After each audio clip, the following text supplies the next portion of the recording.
Bonjour à tous, camarades et citoyens, camarades et citoyennes. Aujourd'hui, je vais encore revenir sur une question fondamentale qui est celle du Frexit et d'expliquer en quoi le Frexit est de gauche et l'Union européenne, l'européisme, est de droite. L'européisme et l'Union européenne. En quoi le Frexit est de gauche et l'européisme, l'europhilie, est de droite. Trop souvent, on entend une certaine gauche dire que l'UE, l'européisme, ce serait une forme d'internationalisme. Bon, déjà, c'est une vision très limitée de l'internationalisme. Ensuite, nous pouvons dire aussi qu'on a, on a aussi une certaine gauche qui parle d'Europe des nations ou de désobéissance aux traités.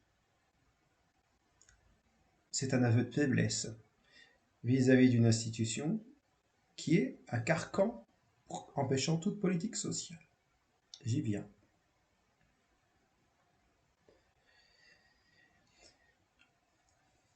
En 4 points, je vais expliquer en quoi l'Union européenne, l'européisme en général, plus exactement, l'Europe, pas le continent, ou le sous-continent, puisqu'il ne s'agit même pas d'un continent, mais d'un sous-continent, qui est celui de l'Afro-Eurasie, ou de l'Eurasie, comment on analyse la question des plaques géologiques,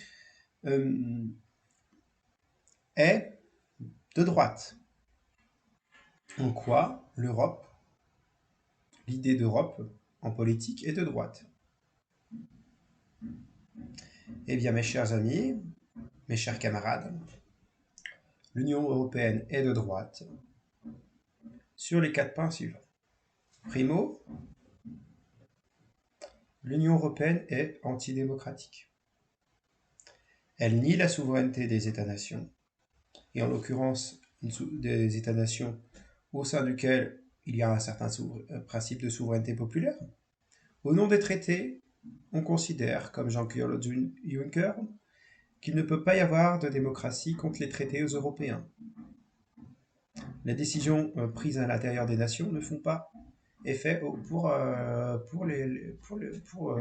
vis-à-vis des décisions de l'Union européenne, les citoyens de différentes nations.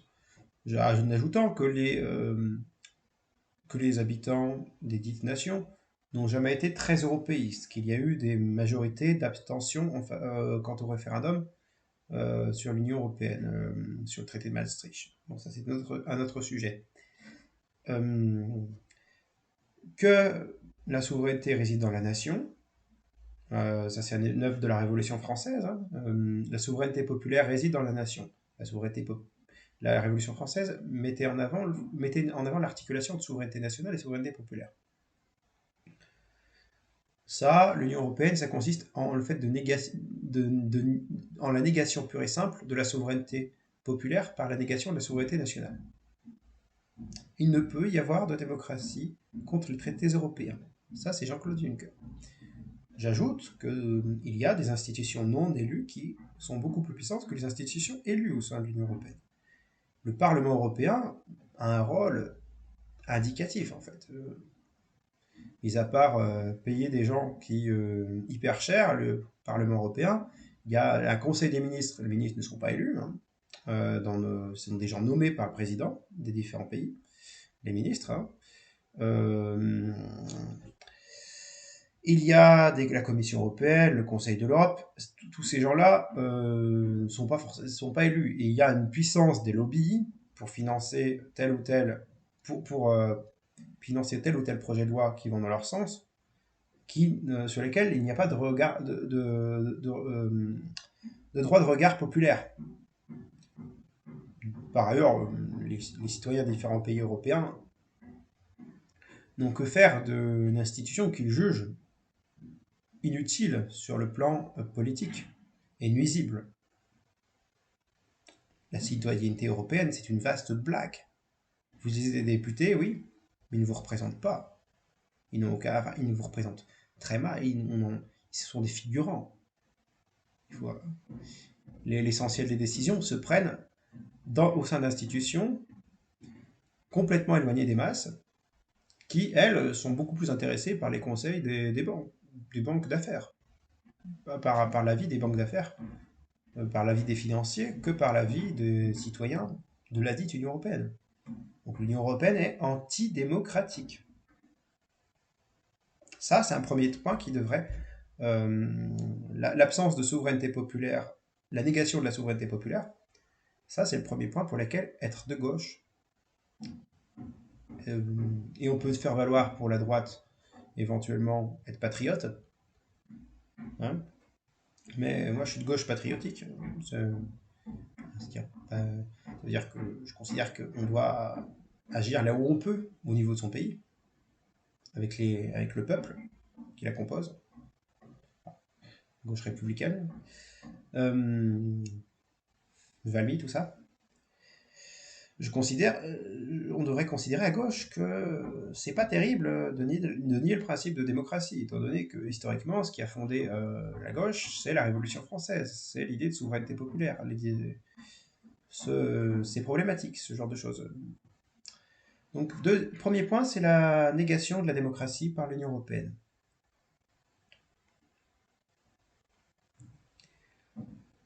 Le premier point. Le deuxième point, c'est que l'Union européenne, c'est une zone de libre-échange. On avait évoqué le fait pour le problème de la souveraineté, le problème de la souveraineté nationale. Alors, je ferai savoir aux souverainistes de gauche et de droite, aux souverainistes de droite, que être souverainiste en étant libéral, ce n'est pas possible.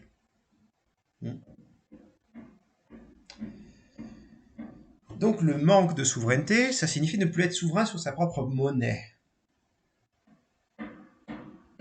Sa propre monnaie. Avec laquelle un État souverain contre sa propre monnaie. Si un État veut faire une politique économique et sociale de gauche, il faut des mesures interventionnistes. Donc avoir les moyens de celle-ci. En l'occurrence, les moyens financiers. Avoir une banque de France nationalisée, donc du coup qui soit avec des devises qu'elle est sous son contrôle, ce qui n'est pas possible quand on est sous le contrôle de la Banque Centrale Européenne. Ce genre de choses. Ensuite, l'Union européenne est problématique parce qu'elle organise le libre-échange, la libre concurrence, ce qui n'est pas très gaucho-compatible, vous imaginez, hein, la libre concurrence totale entre les travailleurs, le capitalisme dérégulé et effréné, c'est de droite. Avoir une gauche qui dit soutenir l'Union européenne, c'est avoir une gauche qui dit ouvertement les prolos, on s'en fout de vous, on préfère l'idée européenne. C'est une blague. C'est une blague. Le PCF, lutte ouvrière, quand vous parlez pour lutte ouvrière des États-Unis socialistes d'Europe, ou le PCF quand vous parlez d'Europe des nations, c'est une blague. Vous êtes de droite. Pareil pour la France insoumise, ce genre de choses. Ils étaient bien partis à une époque, mais bon. Europe Écologie, n'en parlons pas, ils sont europhiles à fond. L'Union européenne, c'est une zone de libre-échange. Vous ne comprenez pas... Qu'est-ce que vous ne comprenez pas dans zone de libre-échange?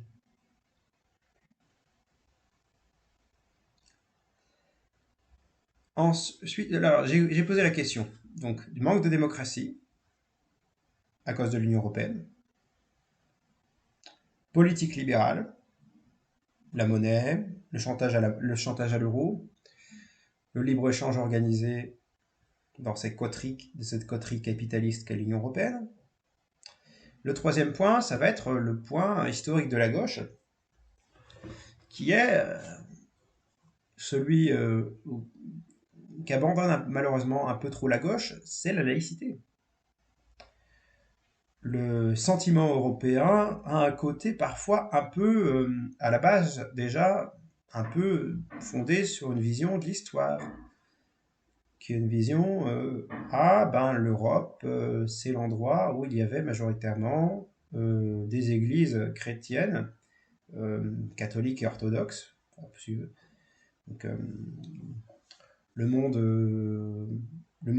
de l'Empire romain, qui a eu cette influence des églises chrétiennes, de, de, de l'Empire romain d'Occident et d'Orient, avec plus tard le schisme catholique orthodoxe, pour ajouter les protestants, voilà. Mais l'Europe, ça correspond à une zone majoritairement, historiquement, imprégnée par la religion chrétienne. C'est un dénominateur commun des populations européennes, c'est la domination de la religion chrétienne. Et j'ajoute du coup que la France est l'un des rares pays à appliquer une laïcité forte. Des pays comme l'Italie ou comme l'Allemagne n'ont pas une laïcité à la française. Enfin, on ne peut pas parler de laïcité même. Euh, Pareil, enfin, pour un certain nombre de pays. Si on prend la Pologne, ben là, vous avez un pays religieusement conservateur, mais c'est des catholiques conservateurs assez poussés, hein, la Pologne. Donc,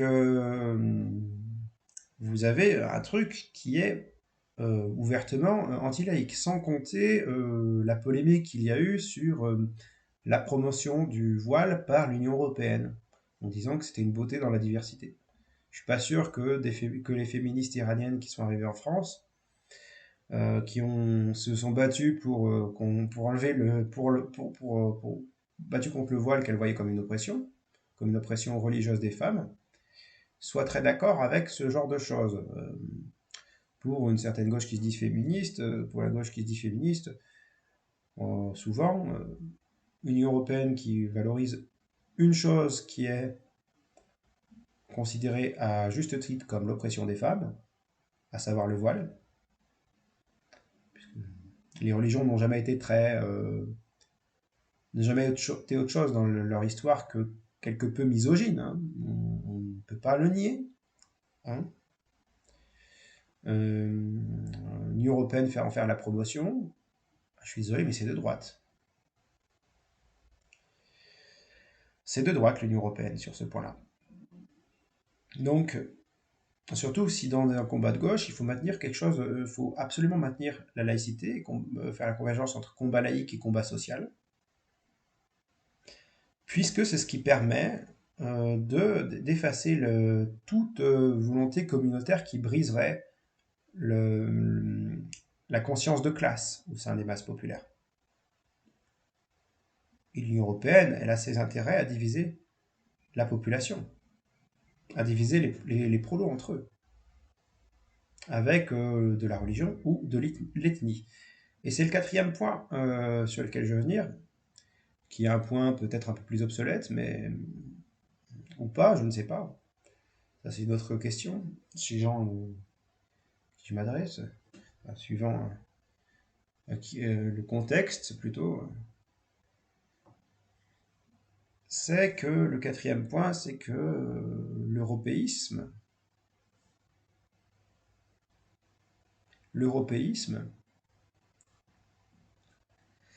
est basé historiquement sur des bases quelque peu racistes.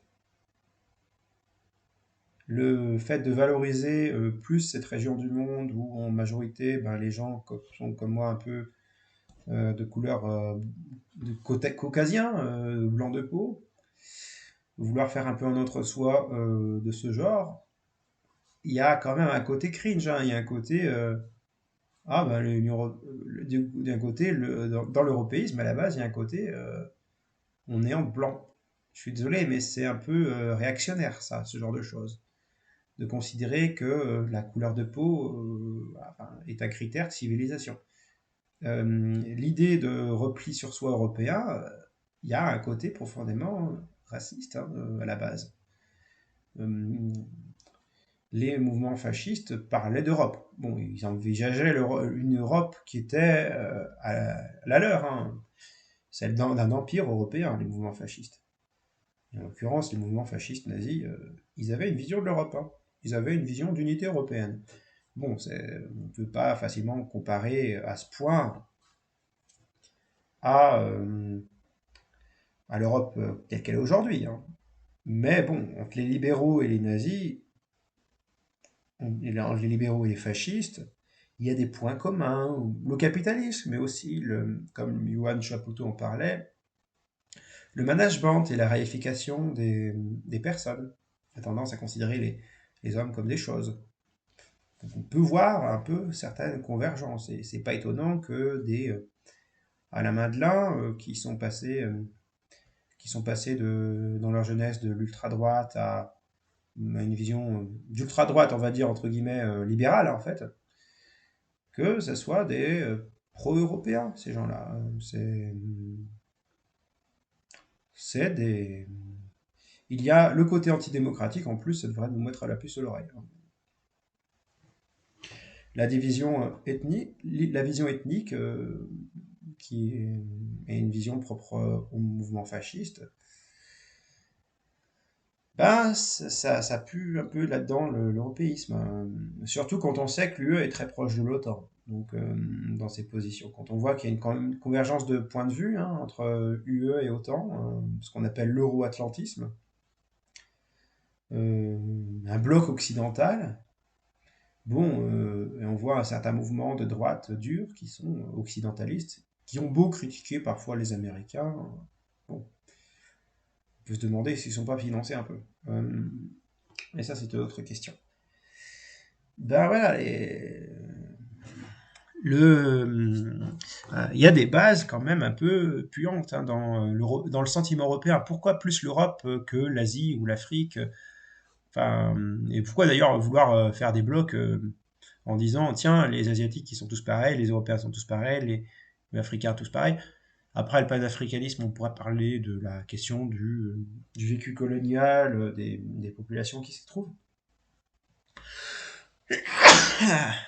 Pardon. Excusez. Le pollen.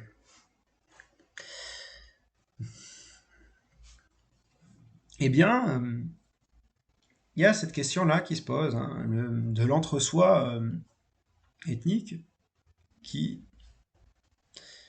qui a nourri un peu le sentiment européen.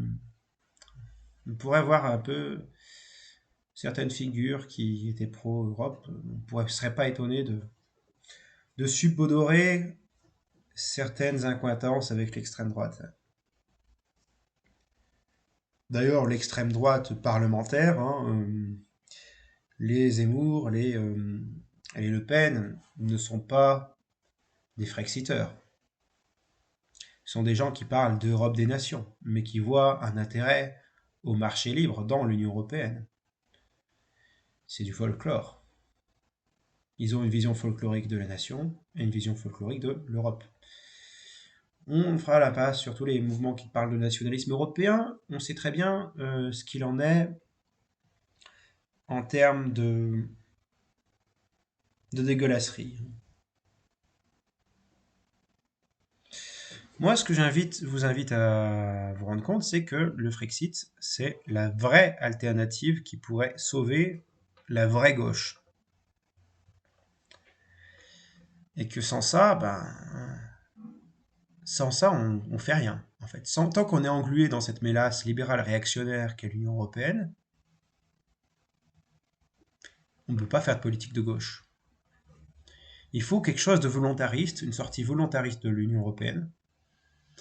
On peut s'allier éventuellement avec des gens de droite souverainiste qui sont pas trop déconnants, type UPR. Encore que, on verra que c'est un peu vide leur programme économique et social par rapport par rapport au PRCF ou à République souveraine, par exemple, je pense, qui eux sont des souverainistes de gauche sérieux. Mais voilà, en 4 points, l'Europe, c'est de droite, voire d'extrême droite. Manque de démocratie. Libre-échange organisé. Libre-échange total, un capitalisme dérégulé, extrêmement dur. Un reniement complet de la laïcité. une vision, une origine de l'idée, dans l'idée européenne, une origine quand même, certaines accointances avec l'identitarisme ethnique voire racial, voire carrément racial. 4 éléments qui en font un truc d'ultra-droite, enfin, qui en font un truc de droite, voire d'ultra-droite. Vous ne pouvez pas être de gauche et pro-européen. Sinon, vous êtes des menteurs. Vous êtes de droite. Ok?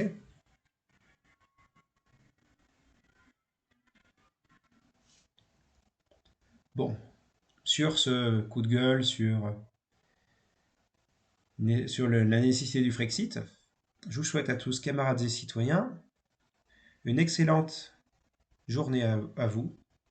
Prenez soin de vous, camarades. Raison égalité. Espérons que nous vaincrons. En tout cas, faisons ce qu'il faut faire. La patrie ou la mort. Vive le socialisme. Vive la France. Et vive le Frexit. De gauche.